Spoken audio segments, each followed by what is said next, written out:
दोस्तों नमस्कार। दोस्तों पिछले एपिसोड में हमने लोहे के रेटों में बढ़ोतरी के कारण समझने की कोशिश की थी। खास बात यह थी कि बढ़ोतरी केवल भारत में ही हुई थी। इसके मुख्य कारण सप्लाई साइड में कमी, पावर शॉर्टेज और भारत में चल रहे लोकसभा चुनाव थे। चुनाव का भूत उतरा तो लोहे में लगी आग भी ठंडी पड़ गई।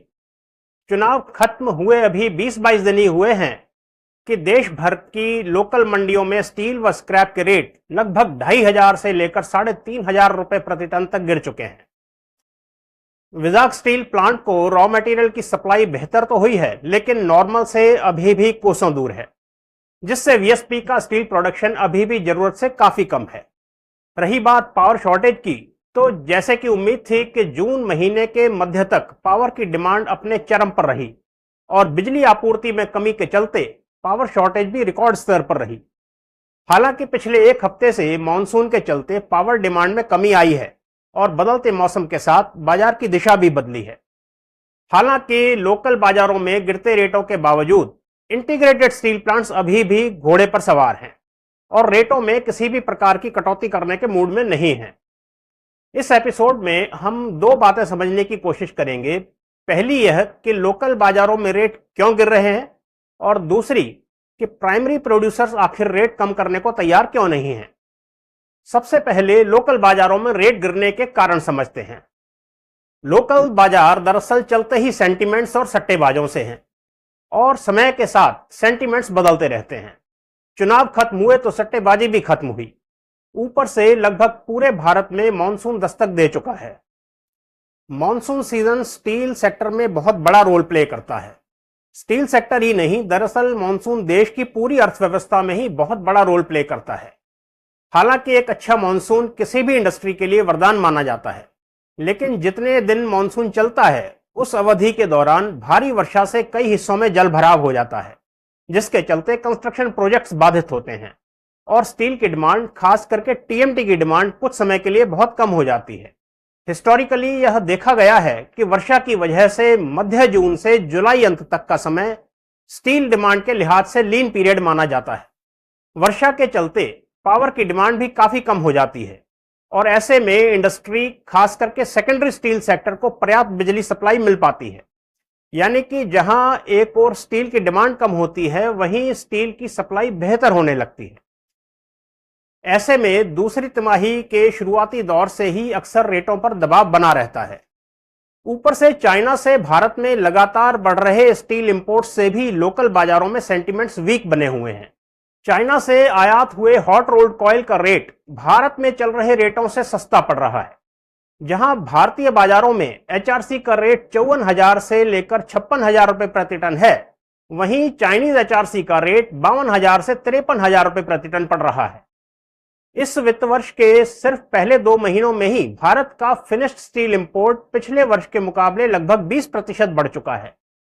चाइना के अलावा भारत में वियतनाम से भी भारी मात्रा में एचआरसी इंपोर्ट होना शुरू हो गया है और यह चाइनीज स्टील से भी सस्ता पड़ रहा है।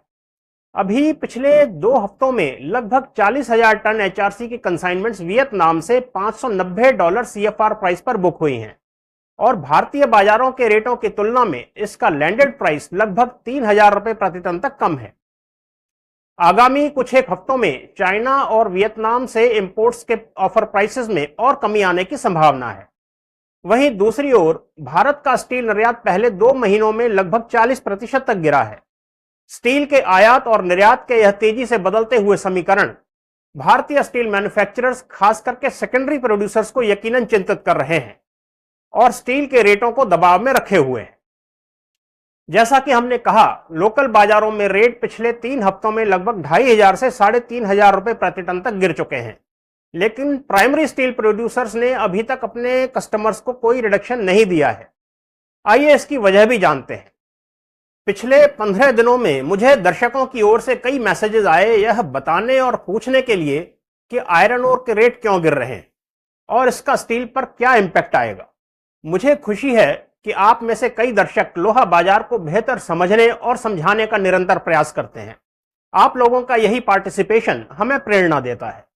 दरअसल चाइना में सरकार के कई प्रयासों के बावजूद वहां की लोकल डिमांड उठने का नाम नहीं ले रही है।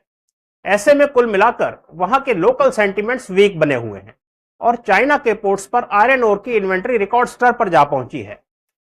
ऐसे में चाइना में आयरन ओर के रेटों में गिरावट निरंतर जारी है, लेकिन भारतीय इंटीग्रेटेड स्टील प्रोड्यूसर्स पर इस गिरावट का कोई बहुत ज्यादा असर नहीं होगा, क्योंकि अधिकतर प्राइमरी प्रोड्यूसर्स के पास अपनी आयरन ओर माइंस हैं।